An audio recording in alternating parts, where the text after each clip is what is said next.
Star Trek Space Seed. This is a season 1 episode, continuing my review of all the original Star Trek series, episode by episode in air date. That is the way that I've been watching it, through my upgraded Blu-rays with the better effects. So keep that in mind when I do my rating. I'm going to use my space system, of course. Story, pacing, artistry, characters, enjoyment. Each category gets a score between 0 being the worst and 2 being the best. You add them all up, you get something out of 10. You're probably going to hear a lot of 2s. No notes needed for this episode. This is my most watched Star Trek episode. Star Trek is my second favorite TV show of all time, if we're ranking. Season 1 is pretty much evidence that Star Trek is king.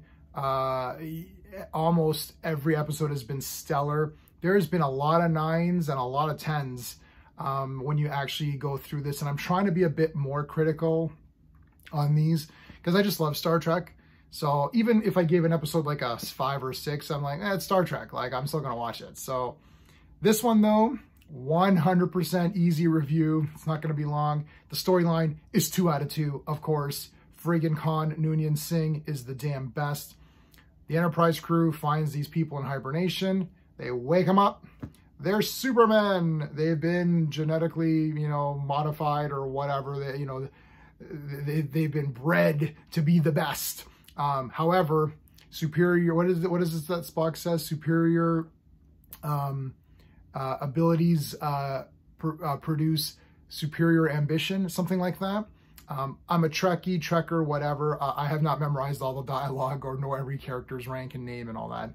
I've seen these about 4 or 5 times each. This one probably maybe like 6 or 7 times though. But yeah, the story's awesome. Khan immediately wakes up. He's like, okay, I'm taking over the ship. You guys are trash. I'm like clearly the best. You've got that really irritating woman who's like a historian or whatever. And she likes big, strong men. So of course she likes Khan because he is awesome. And he manipulates her. And the way he does it is absolutely brilliant. We'll get to the character section. Anyways, long story short, they put him on SETI Alpha 5 or 6, whichever one is the good one. And then they are forced to move to the bad one, or the good one becomes a bad planet. And then that's the whole Wrath of Khan thing. Again, I'm so sorry, I don't remember every detail of it. I just remember that it's awesome. So yeah, the storyline is 2 out of 2. The pacing is 2 out of 2. I'm not even bored for 1 second. This episode should have been like a double episode because it was just so cool. All the characters, just Khan himself we'll get to, is great. But yeah, even just like the interactions with the Enterprise with each other is good too. So all that stuff is really fast paced to me. The artistry, I'm giving it a 2 out of 2 because screw it. I think everything looks pretty good. I'm watching the upgraded versions. Again, not a lot of space things, but this episode needs to get a perfect score, so I don't care. Everything looks good. The music's fine. I like the red on. I actually really like the Khan's outfit. I like his guy's outfit. They've got the little insignias on their thing here. That's kind of cool. So that's good. There's like, pretty decent fight. As well. Khan just beats the crap out of anybody who like even remotely gets to him. He has a lot of cool outfits, so that's awesome. For the characters, of course, it's 2 out of 2. Obviously, the Enterprise crew is amazing, but Khan is just one of the damn best Star Trek characters. He's one of the best villains. I love every piece of dialogue he says in this. Every single thing he does and says is the damn, oh, I'm growing fatigued. You're like, no, you're not. Some of the best parts are just like them talking, like the dinner when they're having dinner, and then Spock's like, well, blah, blah, blah. He's like, and then Khan's addressing him, and then Kirk's just sitting there kind of watching, and he's like, Captain, you are a good tactician. He goes, your first officer attacks while you watch for weakness.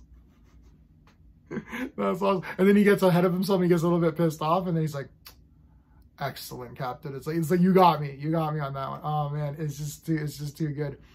I mean, the historian woman, she's a bit irritating, but what are you gonna do? It's Khan. He's got that magic. He can seduce the woman. Plus, she's got this fantasy about the men of that time period. They say it's the 90s, but whatever. Star Trek has its own continuity. It's a TV show, so obviously I know that there was no Superman in the 90s unless you count Superman. Or maybe, I don't know, Dolph Lundgren or something. Or who's that guy from, what's that guy from Reacher, or whatever that guy's name is. But no, so whatever. Characters are great. And I mean, the enjoyment factor is obviously a 2 out of 2. I mean, this is a 10. This is an easy a 10. One of my favorite, maybe my favorite episode. I have to think about it. It's been interesting going back through these and really analyzing them a little bit more and trying to think, you know, trying to think a little bit more than just saying, oh, I love it. And, you know, because that for Star Trek, I'm a little bit of a mark for that. The real Star Trek, not anything new. I just say, oh yeah, it's awesome, I like it, you know. And I'm more of a character person. I do my space system just to make it a little bit clear for people. But end of the day, if you ask me privately, I usually just go by the characters. So like, it's like Christopher Reeve. I love Christopher Reeve as Superman. So I'm totally cool with Superman 3 and 4. Obviously, there's issues with 4, there's issues with 3, and there's even issues with part 2, really. Giving up your powers, come on. But Christopher Reeve is so awesome as Superman. I just see him as like the living embodiment of a live action Superman or whatever. So I'm just like, oh. So it's tough for me to be more critical. Same with Star Trek. It's like Kirk, Spock, McCoy, all of them. Really, I like Uhura a lot, actually. And I also really like Sulu. And I like Scotty, man. Scotty's awesome. Chekhov's good too. So it's tough. I just like those characters doing stuff, solving problems, talking. I love when they're together just trying to figure shit out. It's so cool. So it's tough for me to be critical. But even if I am being critical, I think this is a 10 out of 10. Or at least a 9. Like, easy. But no, I'm going with 10 out of 10. This is just one of my faves. Khan is just awesome. So there you go. If you want more in-depth analysis of every Star Trek episode, please check out Clobberin Times. He is my good friend of the channel. You see him on all my streams pretty much, or at least, you know, 90% of my streams he'll be on there. Him and his team on Saturday Night Star Trek, they've been going through every single Star Trek episode from the beginning. They're into Voyager season 5 or 6 at this point, depending on when you're watching this video. So crazy. So check those guys out. If you like my space system, please like the video and consider subscribing. And if you want, you can join our membership. You can check out the details in the channel. That is it, everybody. Until next time.